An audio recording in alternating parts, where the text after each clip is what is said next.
Sebelumnya, izinkan kami dari kelompok 1 memperkenalkan diri.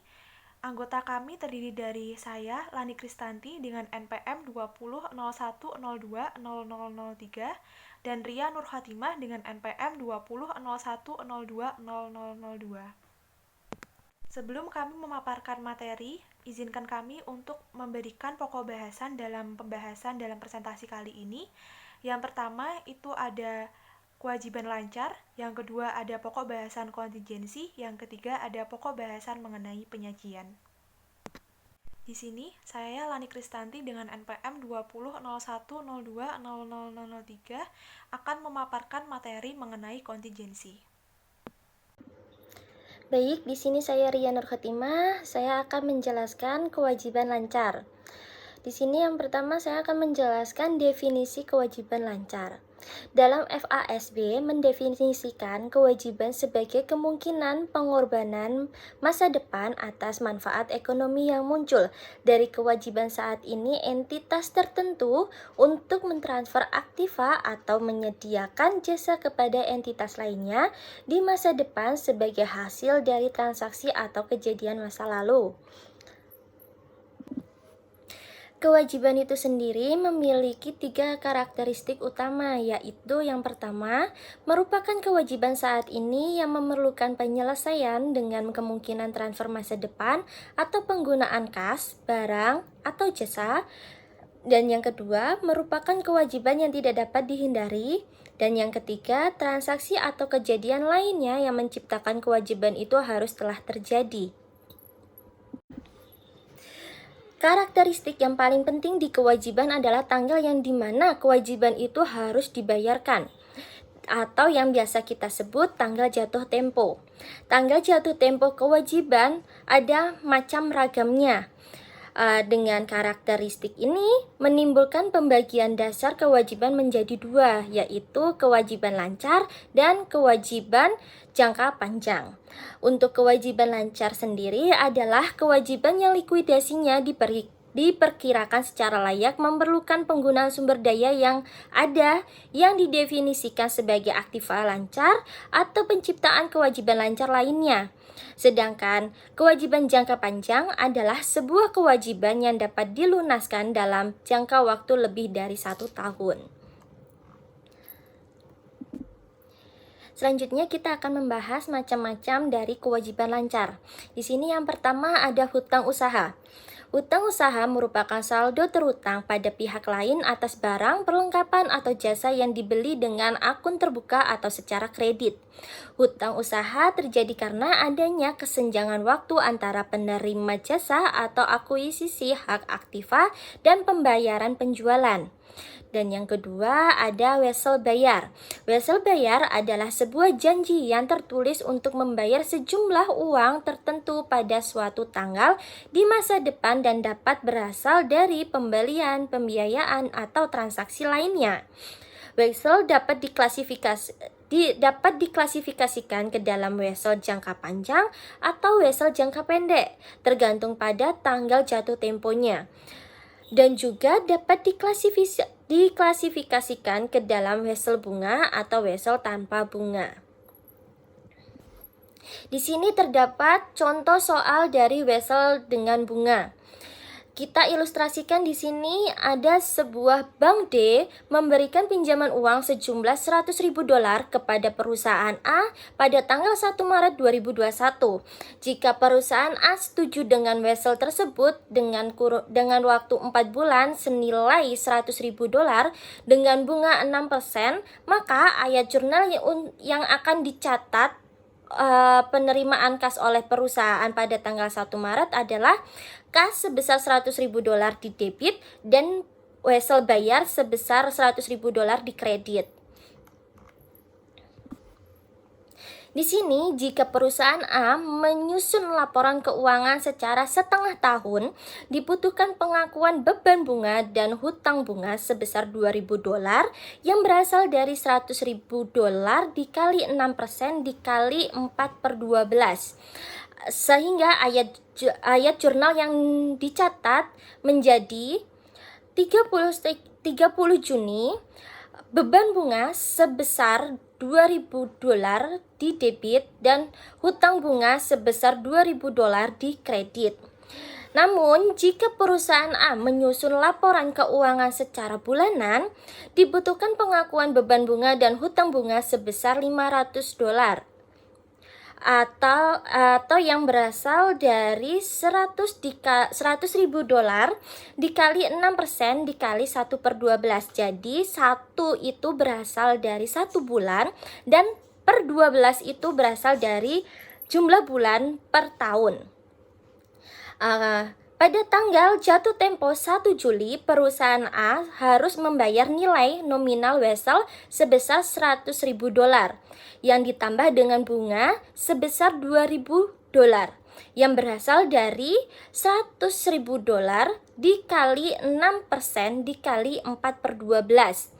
Dengan begitu, ayat jurnal yang akan dicatat menjadi wesel bayar sebesar $100.000 di debit, hutang bunga sebesar $2.000 di debit, dan kas sebesar $102.000 di kredit. Kemudian di sini juga ada contoh dari wesel tanpa bunga. Kita ilustrasikan di sini ada sebuah PTB menerbitkan wesel tanpa bunga berjangka waktu 4 bulan senilai $102.000 kepada Bank A. Nilai sekarang wesel tersebut adalah $100.000 yang ayat jurnalnya akan dicatat menjadi kas sebesar $100.000 di debit, diskonto atas wesel bayar sebesar $2.000 di debit, dan wesel bayar sebesar $102.000 di kredit. Pada ayat jurnal ini, diskonto atas wesel bayar merupakan akun kontra bagi wesel bayar. Oleh karena itu, akan mengurangi wesel bayar di neraca. Ayat jurnal yang akan dicatat menjadi kewajiban lancar. Di sini ada wesel bayar sebesar $102.000 yang dikurangi diskonto atas wesel bayar sebesar $2.000 yang akan menghasilkan $100.000. Selanjutnya, di sini yang ketiga ada jatuh tempo berjalan hutang jangka panjang. Dalam hal ini, jika perusahaan hanya membayarkan sebagian hutang jangka panjang yang dibayarkan dalam 12 bulan ke depan, seperti obligasi serial yang dilunasi menurut installment tahunan, perusahaan melaporkan bagian jatuh tempo dari hutang jangka panjang sebagai kewajiban lancar dan bagian sisanya sebagai hutang jangka panjang. Yang keempat, ada kewajiban jangka pendek yang diharapkan akan didanai kembali. Kewajiban jangka pendek adalah hutang yang dijadwalkan akan jatuh tempo dalam waktu 1 tahun setelah tanggal neraca perusahaan atau dalam siklus operasi perusahaan yang mana yang lebih panjang, atau biasa kita sebut hutang dengan jatuh tempo kurang dari 1 tahun. Kewajiban ini diharuskan didanai kembali oleh pihak yang memberi pinjaman dan dapat dikeluarkan dari kewajiban lancar. Adapun beberapa kriteria pendanaan kembali yang ditetapkan oleh akuntan, di antaranya yang pertama, perusahaan harus memiliki rencana untuk mendanai kembali kewajiban atas dasar jangka panjang. Dan yang kedua, perusahaan harus menunjukkan kemampuan untuk melaksanakan pendanaan kembali. Dapat disimpulkan di sini bahwa pendanaan kembali kewajiban jangka pendek atas dasar jangka panjang memiliki arti menggantikan dengan kewajiban jangka panjang atau dengan sekuritas entitas, atau memperbarui, memperpanjang atau menggantikan dengan kewajiban jangka pendek selama periode yang tidak terputus dan melebihi 1 tahun atau siklus operasi jika lebih lama mulai dari tanggal neraca perusahaan. Yang kelima, di sini ada hutang dividen. Hutang dividen adalah jumlah yang terhubung oleh perusahaan kepada pemegang saham sebagai hasil dari otorisasi dewan direksi. Dividen selalu dibayarkan dalam 1 tahun setelah pengumuman yang biasanya selama 3 bulan. Maka hal itu diklasifikasikan sebagai kewajiban lancar. Dan yang selanjutnya, yang keenam, uang muka dan deposito pelanggan. Uang muka dan deposito pelanggan yang diterima dari pelanggan dan karyawan juga biasanya masuk ke dalam kewajiban lancar. Pengklasifikasian kewajiban lancar atau tidak lancar tergantung pada waktu antara tanggal deposito dan pemutusan hubungan yang mensyaratkan deposito. Dan yang ketujuh, ada pendapatan diterima di muka. Pendapatan diterima di muka di mana perusahaan menerima pembayaran dari pelanggan untuk pelayanan di masa yang akan datang. Cara perusahaan memperhitungkan pendapatan diterima di muka yang diterima sebelum barang dikirim atau jasa dilakukan dengan 2 cara, yaitu yang pertama, ketika uang muka diterima, di sini akan dicatat menjadi seperti ini. Kas di debit dan pendapatan diterima di muka di kredit yang dianggap sebagai kewajiban lancar. Dan yang kedua, ketika pendapatan diterima akan dicatat sebagai berikut ini. Pendapatan diterima di muka di debit dan pendapatan di kredit.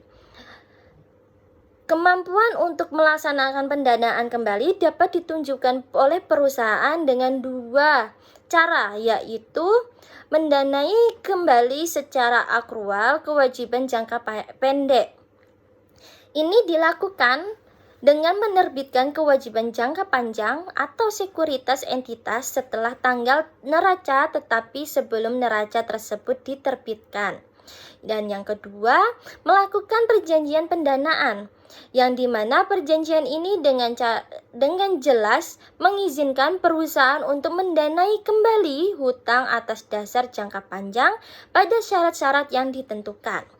Dan yang kedelapan, di sini ada hutang pajak penjualan.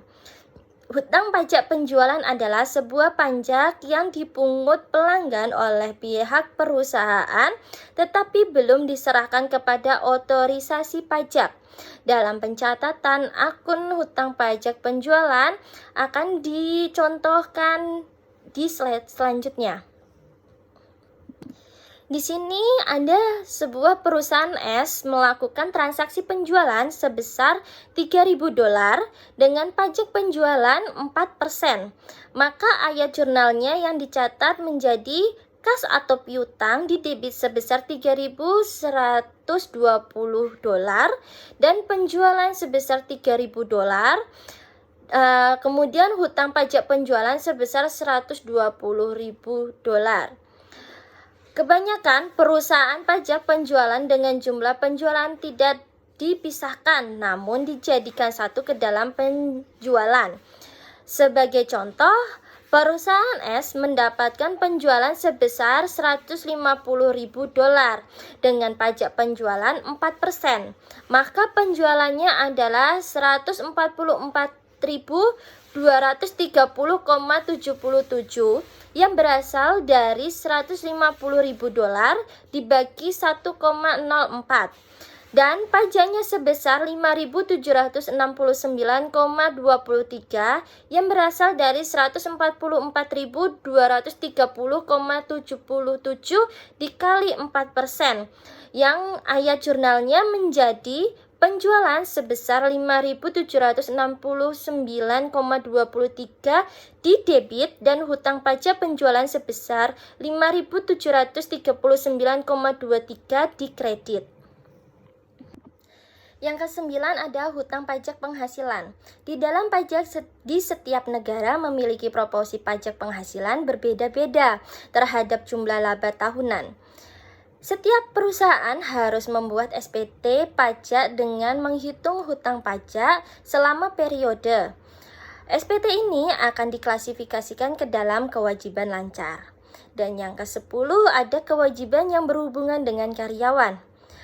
Jumlah yang terhutang kepada karyawan untuk gaji atau upah pada akhir periode akuntansi dilaporkan sebagai kewajiban lancar. Terdapat pula kompensasi karyawan yang termasuk dalam kewajiban lancar, diantaranya yang pertama, pemotongan gaji. Jenis umum pada pemotongan gaji adalah pajak, premi asuransi, tabungan karyawan, dan iuran serikat kerja. Jumlah dari jenis-jenis ini akan dianggap sebagai kewajiban lancar jika jumlah yang dipotong belum diserahkan kepada pihak yang berwenang pada akhir periode akuntansi. Contohnya seperti pajak jaminan, pajak pengangguran, dan tarif keringanan. Yang kedua adalah absen yang dikompensasi. Absen yang dikompensasi adalah absen dari pekerjaan seperti cuti, sakit, dan hari libur. Untuk menentukan tarif absensi yang dikompensasi, perusahaan biasanya menggunakan tarif saat ini, tidak menggunakan tarif di masa yang akan datang, dikarenakan tarif di masa yang akan datang itu bersifat tidak pasti dan akan menimbulkan masalah berkenaan dengan nilai waktu uang. Dan yang ketiga adalah perjanjian bonus. Bonus adalah tambahan atas gaji atau upah reguler karyawan yang diberikan oleh perusahaan dan jumlahnya tergantung laba tahunan perusahaan. Pada pembayaran bonus ke karyawan dapat dianggap sebagai tambahan upah dan harus dimasukkan sebagai pengurangan dalam menentukan laba bersih tahunan berjalan perusahaan. Di sini terdapat contoh soal untuk perjanjian bonus yang diilustrasikan oleh perusahaan Z memiliki laba pada tahun 2021 sebesar $100.000 dan perusahaan yang akan membayar bonus sebesar $10.700 pada bulan Januari 2022. Ayat jurnal yang dibuat pada tanggal 31 Desember 2021 adalah beban bonus karyawan sebesar $10.700 di debit dan hutang bonus pembagian laba sebesar $10.700 di kredit. Dan ayat jurnal yang akan dibuat pada bulan Januari saat melakukan pembayaran bonus tersebut menjadi hutang bonus pembagian laba sebesar $10.700 itu di debit dan kas sebesar $10.700 di kredit. Dalam hal ini, hutang bonus pembagian laba biasanya akan dibayar dalam periode waktu yang singkat dan dicatat sebagai kewajiban lancar dalam neraca. Slide selanjutnya akan dijelaskan oleh Mbak Lani. Definisi kontingensi. Definisi kontingensi itu merupakan sebuah situasi atau kondisi yang melibatkan sebuah ketidakpastian dalam hal keuntungan maupun kerugian bagi perusahaan. Di sini artinya bahwa kontingensi itu adalah merupakan kemungkinan. Jadi kemungkinan di sini mengenai keuntungan maupun kerugian, di mana kemungkinannya itu bisa terjadi atau tidak terjadi di masa mendatang. Baik itu nantinya akan menjadi sebuah keuntungan bagi perusahaan maupun akan menjadi sebuah kerugian bagi perusahaan dengan melihat penyebabnya terlebih dahulu. Jadi penyebabnya ini nantinya dia bisa terjadi atau tidaknya itu dilihat dengan tingkat probabilitasnya.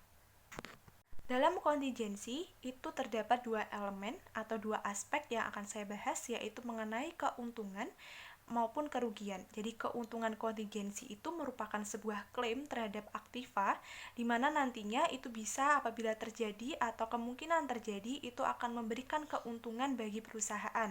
Namun apabila mengenai kerugian kontingensi itu bisa diartikan sebagai sebuah kewajiban kontingensi yang nantinya bisa terjadi atau tidak terjadi di masa yang akan mendatang. Selanjutnya yaitu mengenai jenis-jenis keuntungan kontingensi. Bisa teman-teman lihat di layar teman-teman bahwa jenis-jenis keuntungan kontingensi yang pertama adalah penerimaan yang mungkin dapat terjadi, yaitu adalah uang, hadiah, ataupun sumbangan dan bonus. Yang kedua yaitu kemungkinan pengembalian dana dari pemerintah atau kelebihan pajak. Yang keempat yaitu mengenai penundaan khusus pengadilan yang hasilnya mungkin dapat menguntungkan. Dan yang terakhir yaitu kerugian pajak yang dikompensasi ke depannya. Nah, keuntungan kontingensi di sini itu bisa diartikan dalam hal contohnya yang saya ambil contoh itu adalah pengembalian dana atau pengembalian biaya pajak yang masuknya itu menjadi biaya yang berlebih. Jadi nantinya apabila si perusahaan ini, misalnya perusahaan dalam tahun ini dia harusnya membayar senilai 5.500.000, namun karena adanya perhitungan, maka 5.500.000 itu sisa 700.000, di mana 700.000 ini nantinya itu bisa dikatakan sebagai keuntungan kontingensi apabila dia kembali ke perusahaan atau dia diakumulasikan pada tahun pajak selanjutnya, tapi bisa menjadi kerugian apabila nantinya perusahaan tidak mendapatkan pengembalian atau pengakumulasiannya. Jadi di sini dapat dikatakan bahwa beberapa menurut dari jenis-jenis ini itu bisa dijadikan keuntungan apabila itu nantinya bisa memberikan tambahan bagi perusahaan, dan kerugian apabila nantinya perusahaan itu harus mengeluarkan biaya tambahan kembali. Selanjutnya yang saya akan bahas yaitu mengenai kerugian kontingensi. Kerugian kontingensi itu artinya merupakan sebuah kerugian atau kerugian yang dialami perusahaan akibat dari kewajiban kontingensi. Jadi apa sih yang dinamakan dengan kewajiban kontingensi? Kewajiban kontingensi itu merupakan sebuah kewajiban yang nantinya itu bisa diterima oleh perusahaan akibat dari adanya jaminan atau adanya sebuah hal yang harus perusahaan bayarkan atau sebuah hal yang wajib perusahaan lakukan di masa mendatang. Namun lagi-lagi kerugian kontingensi maupun keuntungan kontingensi itu bisa terjadi atau tidaknya dilihat dengan probabilitasnya. Di sini saya membaginya menjadi 3 poin. Yang pertama adalah melibatkan akan terjadinya sebuah kerugian pada perusahaan. Yang kedua, apabila terjadi kerugian kontingensi, maka akan menguatkan kejadian di masa mendatang dan sangat mungkin hingga kurang mungkin. Dan yang ketiga, menurut FASB itu dibagi menjadi 3, yaitu ada kemungkinan besar, cukup mungkin, dan kemungkinan kecil. Di sini diartikan seperti apabila kita memiliki asuransi.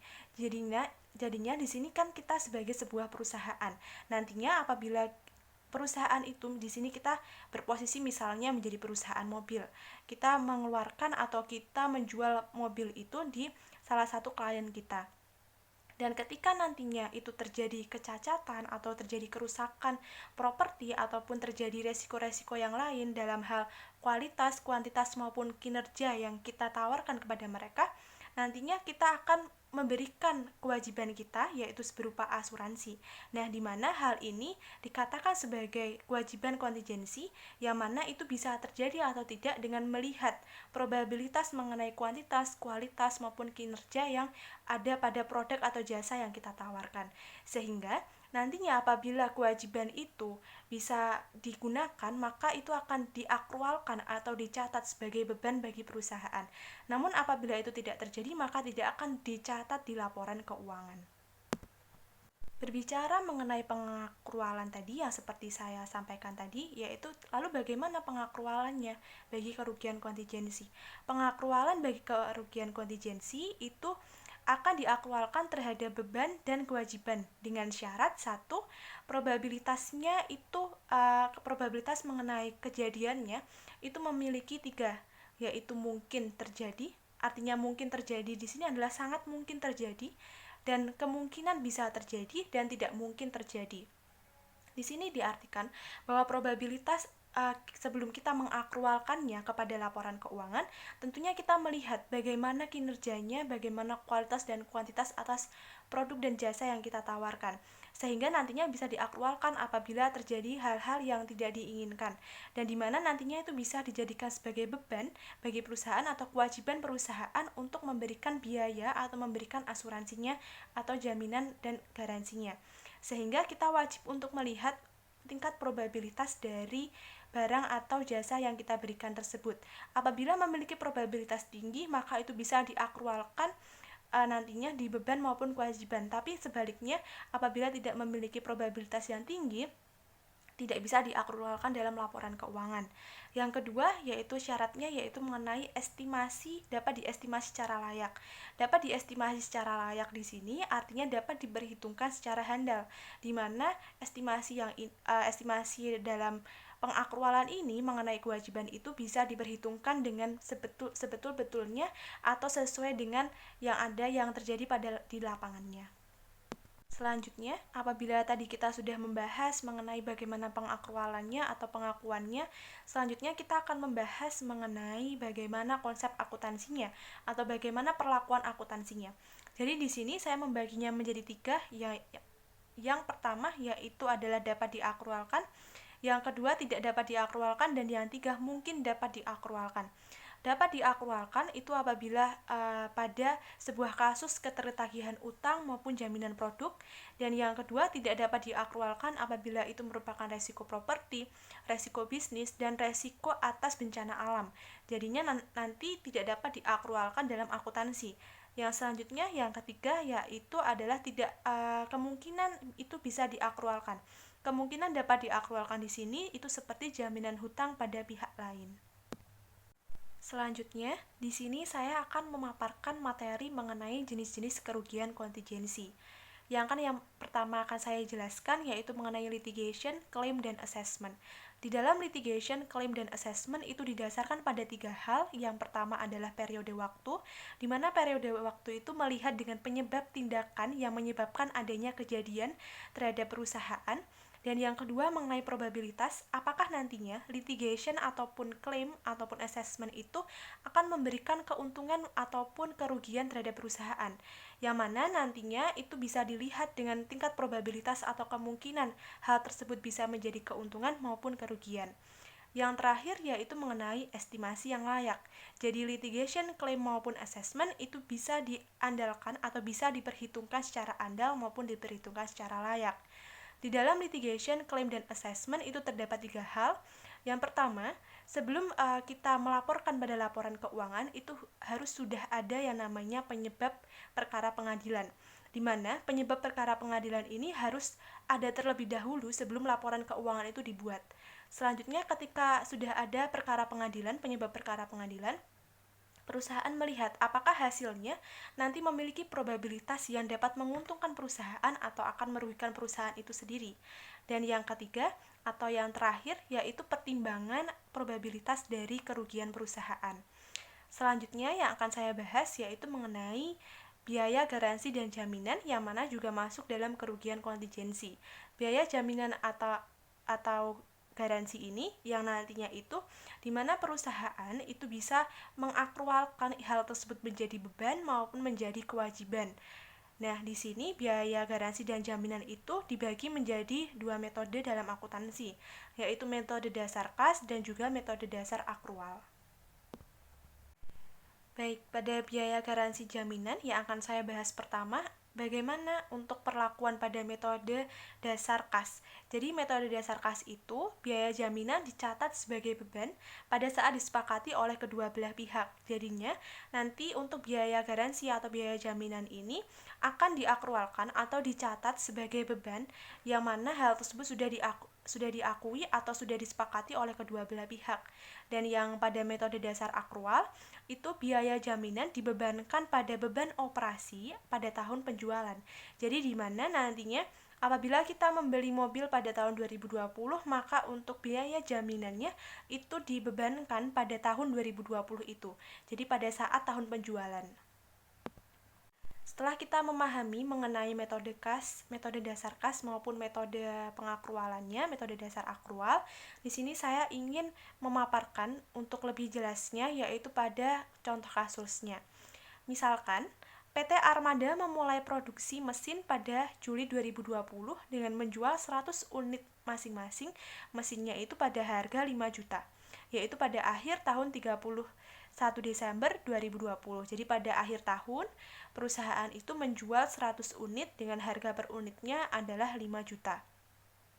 Selanjutnya, setiap mesin mendapat garansi 1 tahun, di mana PT Armada telah memperkirakan garansi rata-ratanya yaitu sebesar 200.000 per unit mesinnya. Sebagai akibat dari penggantian komponen dan servis yang diberikan sesuai dengan jaminan mesin, perusahaan telah mencatat biaya garansinya sebesar 4 juta pada tahun 2020 dan estimasi atau perkiraan pada 2021 itu adalah sebesar 12 juta. Lalu, bagaimana untuk pencatatan ayat jurnalnya? Yang pertama yaitu pada penjualan 100 unit. Jadi penjualan 100 unit itu per unitnya harganya 5 juta. pada bulan Juli sampai dengan Desember 2020. Nah, untuk laporan keuangannya atau ayat jurnalnya, yang pertama adalah kas di debit yaitu sebesar 500 juta. 500 juta itu didapat dari 5 juta per unitnya dikali 100 unit. Nah, di mana hal tersebut itu bisa akunnya nanti bisa kas maupun piutang usaha. Kalau misalnya dibayar secara cash, maka akan dicatat sebagai kas, maupun kalau misalnya nanti dibayar secara kredit, artinya nantinya itu akan menjadi akunnya piutang usaha di debit sebesar 500 juta. Selanjutnya yaitu ada akun penjualan. Nanti di akun penjualan itu akan muncul nilainya yaitu sebesar 500 juta. Jadi nantinya untuk ayat jurnalnya itu menjadi penjualan atas piutang usaha sebesar 500 juta. Selanjutnya pada saat pengakuan bebannya yaitu pada bulan Juli sampai dengan Desember 2020. Yang pertama, beban jaminan dicatat pada debit yaitu sebesar 4 juta karena pada 2020 itu untuk beban jaminannya adalah 4 juta. Dan yang selanjutnya yaitu pada kredit itu ada kas, persediaan, dan gaji akrual, di mana salah satunya itu bisa dipilih untuk nama akunnya, yang mana itu tergantung dari kewajiban yang diberikan perusahaan terhadap klien. Nantinya akunnya bisa berupa kas apabila itu merupakan biaya, maupun itu nanti bisa dicatat sebagai gaji akrual apabila itu merupakan biaya juga seperti yang kas, namun apabila itu nantinya mengganti unitnya, maka akan ditulis sebagai akun persediaan.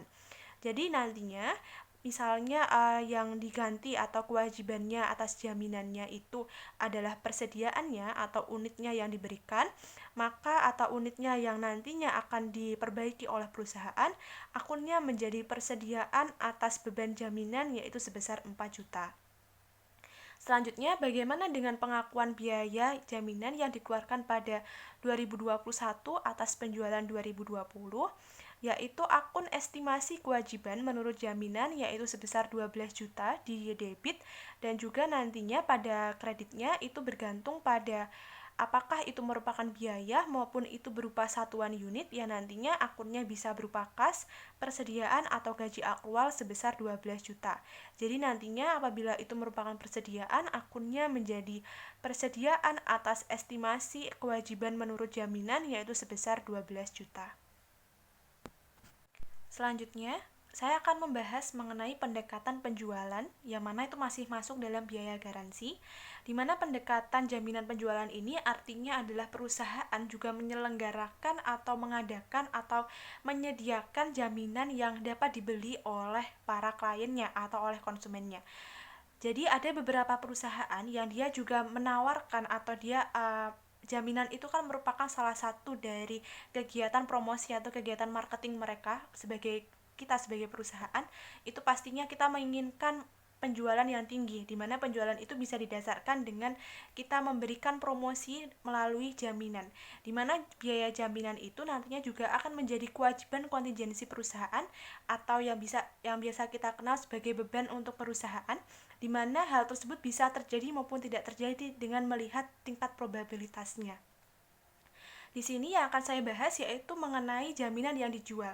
Jadi perusahaan itu memiliki dua jenis jaminan, yaitu jaminan biasa dan jaminan yang diperpanjang. Di mana jaminan yang diperpanjang ini nantinya itu dapat dibeli oleh klien atau oleh konsumen. Di mana untuk pembeliannya itu juga nantinya akan menjadi sebuah pendapatan bagi perusahaan. Jadi perusahaan menyediakan jaminan biasa, namun perusahaan juga menawarkan akan jaminan yang dapat diperpanjang. Untuk lebih lengkapnya, saya akan memaparkan dalam kasus yang pertama. Anggap saja saya membeli motor di dealer Runway dengan harga satuan unitnya itu adalah 20 juta. Di mana 20 juta ini saya diberi tawaran oleh perusahaan bahwa perusahaan akan memberikan jaminan atau garansi selama 2 tahun, selama 4 tahun dengan maksimal dari kilometer motor tersebut adalah 2 kilometer. Lalu saya juga akhirnya ketika sudah berakhir saya memikirkan untuk ingin memberikan atau memperpanjang jaminannya. Bagaimana saya akan memperpanjang jaminannya? Nah, karena perusahaan itu telah memberikan yang namanya sebuah ketersediaan fasilitas untuk memperpanjang jaminan, saya akhirnya membeli jaminan untuk perpanjangan, yaitu seperti yang perusahaan berikan di awal, yaitu selama 4 tahun dengan minimal kilometernya adalah perpanjangannya setiap 2000 km. Lalu bagaimana untuk ayat jurnal yang akan perusahaan catat? Yang pertama, yang akan perusahaan catat mengenai ayat jurnalnya, yang pertama yaitu dijadikan satunya jaminan biasa dan juga jaminan perpanjangan. Jadi nantinya perusahaan itu akan menuliskan pada akun kas atau melaporkan pada akun kas yaitu sebesar 22 juta di debit dengan akun penjualan dan pendapatan garansi diterima di muka itu dikredit. Jadi penjualannya itu sebesar 20 juta dan untuk pendapatan garansi diterima di muka adalah 2 juta. Kenapa kok dikatakan sebagai garansi diterima di muka? Karena saya di sini akan memperpanjangnya selama 4 tahun ke depan. Untuk 4 tahun setelah tahun jaminan biasanya berakhir. Jadi nantinya pendapatan garansi diterima di muka sebesar 2 juta dikredit dan penjualan sebesar 20 juta akan mempengaruhi kas perusahaan sebesar 22 juta yang mana itu akan dicatat dalam akun debit dari kas itu sendiri. Selanjutnya yaitu pada mencatat jaminan pada tahun kelima. Bagaimana saya akan mencatatnya pada tahun kelima? Bisa teman-teman lihat pada layar teman-teman. Pada tahun pertama, kedua, ketiga, dan keempat saya menggunakan jaminan biasa dari dealer runway. Selanjutnya pada tahun kelima, 6, 7, dan 8 saya menggunakan jaminan yang saya perpanjang kepada dealer runway atas barang yang saya beli. Nantinya itu akan muncul untuk ayat jurnalnya. Yang pertama adalah pendapatan garansi diterima di muka sebesar 500.000 dan pendapatan garansi di kredit itu sebesar 500.000. 500.000 ini dari mana?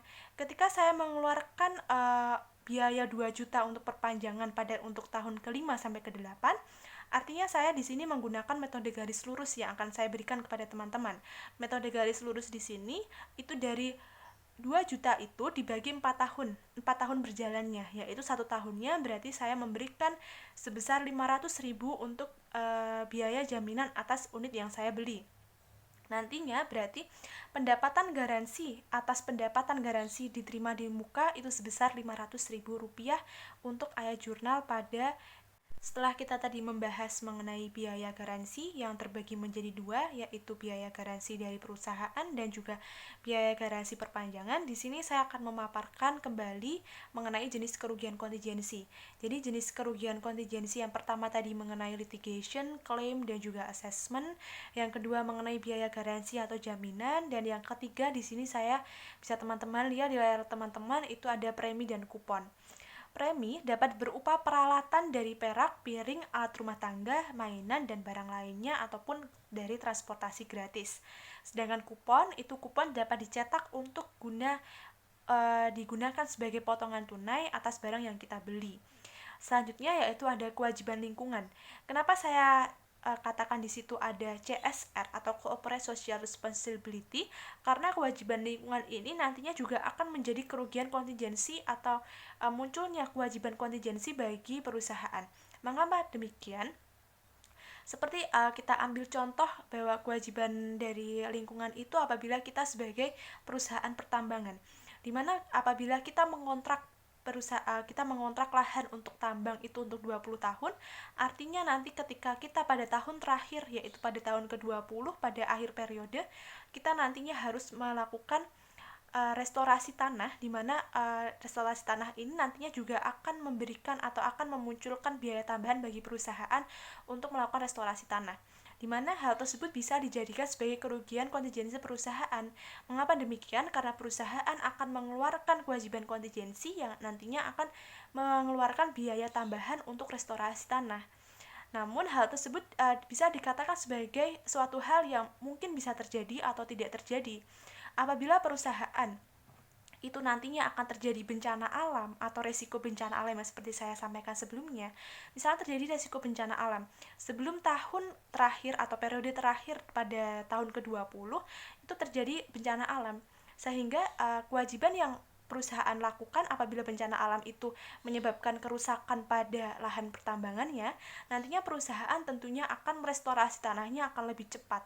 Hal tersebut menjadi sebuah hal yang mungkin dapat terjadi atau tidak terjadi, karena kan kita tidak mengetahui apakah bencana alam itu bisa terjadi kapan dan pada waktu hari apa dan tanggal berapa pada bulan apa, sehingga hal tersebut bisa dikatakan sebagai kewajiban kontingensi yang mana merupakan kerugian kontingensi dari perusahaan itu sendiri. Lalu apabila ketika perusahaan itu seharusnya dia mengakumulasikan atau dia itu mengestimasikan bahwa pada tahun ke-20 itu dia akan merestorasi tanah, selanjutnya di sini saya akan memaparkan mengenai penyajian kewajiban lancar dan kontingensi. Yang pertama yang akan saya bahas mengenai penyajian dari kewajiban lancar. Kewajiban lancar itu nantinya akan dicatat dalam catatan akuntansi dan juga laporan keuangan pada saat nilai jatuh temponya. Jadi pada saat nilai jatuh tempo itu dapat dicatat dalam catatan akuntansi maupun laporan keuangan sebagai akun kewajiban lancar. Selanjutnya, kewajiban lancar itu juga akan dicatat pada neraca, di mana neraca itu akan masuk pada akun kewajiban lancar yang biasanya disajikan sebagai klasifikasi pertama dalam kelompok kewajiban dan ekuitas pemegang saham. Dan yang ketiga, kewajiban lancar itu akan dicatat sebagai hutang jangka panjang yang akan jatuh tempo, yang mana dikelompokkan sebagai kewajiban lancar. Jadi, apabila hutang jangka panjang itu masuk dalam hal atau masuk dalam kategori akan jatuh tempo, maka dia bisa dicatat sebagai kewajiban lancar. Di sini selanjutnya yaitu mengenai kontingensi. Jadi kontingensi itu seperti yang saya sampaikan sebelumnya, bahwa kontingensi itu dapat dicatat sebagai kewajiban atau sebagai kerugian maupun keuntungan apabila dia dapat diestimasi secara layak dan dia memiliki tingkat probabilitas yang tinggi. Pada poin kedua, yang wajib dilaporkan itu pada perusahaan apabila merugi adalah 1. Jaminan atas hutang pihak lain. Yang kedua, kewajiban bank komersial yang didasarkan pada standby letter of credit. Yang ketiga, yaitu jaminan membeli kembali piutang atau properti. Selanjutnya, di sini saya akan membahas mengenai analisis kewajiban lancar. Jadi, saya membaginya menjadi dua, yaitu ada rasio lancar dan juga rasio cepat. Rasio lancar itu merupakan tingkat likuiditas perusahaan dalam membayar kewajiban lancarnya dengan membagi aktiva lancar dengan kewajiban lancarnya. Yang selanjutnya ada rasio cepat. Di sini rasio cepat itu atau biasa disebut dengan quick ratio merupakan sebuah hal atau ukuran yang perusahaan itu nilai bagaimana perusahaan itu dapat membayar kewajiban lancarnya yang telah jatuh tempo tanpa menggunakan persediaan, namun menggunakan aktiva lancarnya. Bisa teman-teman lihat di sana bahwa untuk membayar kewajiban lancar pada rasio cepat itu ada kas, investasi jangka panjang, piutang bersih, yang mana nantinya akan dibagi dengan kewajiban lancar. Demikian yang dapat kami sampaikan dari saya Lani Kristanti dan Ria Nur Khotimah. Apabila ada kurang lebihnya kami mohon maaf. Semoga bermanfaat dan semoga teman-teman dapat memahami apa yang kami presentasikan. Sekian, wassalamualaikum warahmatullahi wabarakatuh.